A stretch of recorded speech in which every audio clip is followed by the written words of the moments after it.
I'm walking 240 feet above the Little Miami River. This is how engineers inspect the I-71 Jeremiah Morrow Bridge, Ohio's tallest span. You've probably driven on top of this 50-year-old fracture-critical bridge dozens of times, without knowing that the failure of a single piece of steel could bring the whole thing down. Unlike some other states, Ohio inspects every one of its bridges every single year instead of every other year. But a fracture-critical bridge like this one gets an even closer inspection. These main truss members behind us, they may be severely corroded. We may see deformation in the beams. Brandon Collette is a bridge inspector for the Ohio Department of Transportation. Water is one of the detrimental things to a steel bridge. It leads to corrosion. It leads to section loss. Water leaking through the expansion joints has eaten away at the concrete roadbed and the structural steel holding it all up. Once pack rust does get in there, it's very hard to get out of there. And even future painting doesn't really get it out. What happens when corrosion weakens a key component on a fracture-critical span?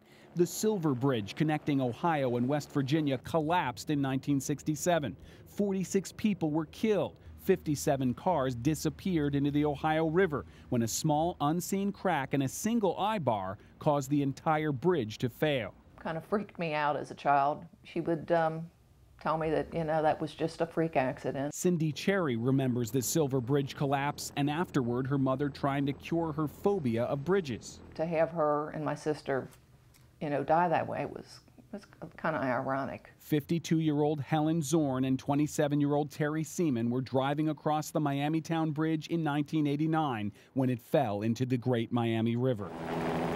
Rescuers searched for days before recovering their bodies. It didn't have to happen, is what's so troubling.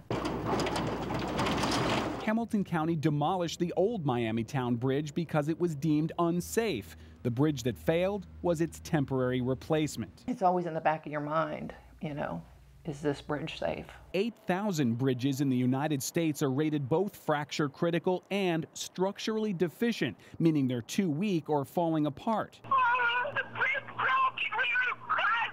The I-35W bridge in Minneapolis was one of them. 13 people were killed when a steel gusset plate failed in 2007, causing the bridge to fall. One place we look at really closely is where we're at. This is a pin section. Even though the Jeremiah Morrow Bridge has a similar design and a lot of surface rust, the half-mile span is not considered structurally deficient.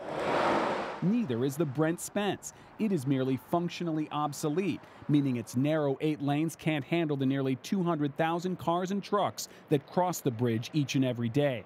Contrary to all outward appearances and conventional wisdom, the Brent Spence Bridge is not structurally deficient. The Roebling Bridge is another story.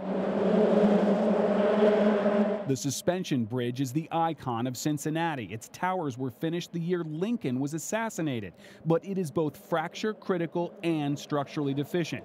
The recent discovery of cracks led to a temporary reduction of its weight limit from 11 tons down to 3. Covington just closed the 11th Street Bridge because it is both fracture critical and structurally deficient.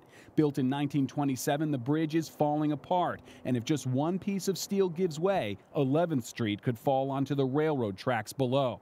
This section of the 6th Street Viaduct on Cincinnati's west side was also fracture critical and structurally deficient. Its steel support beams are badly corroded and warped, but the city and state are knocking it down to build a new bridge.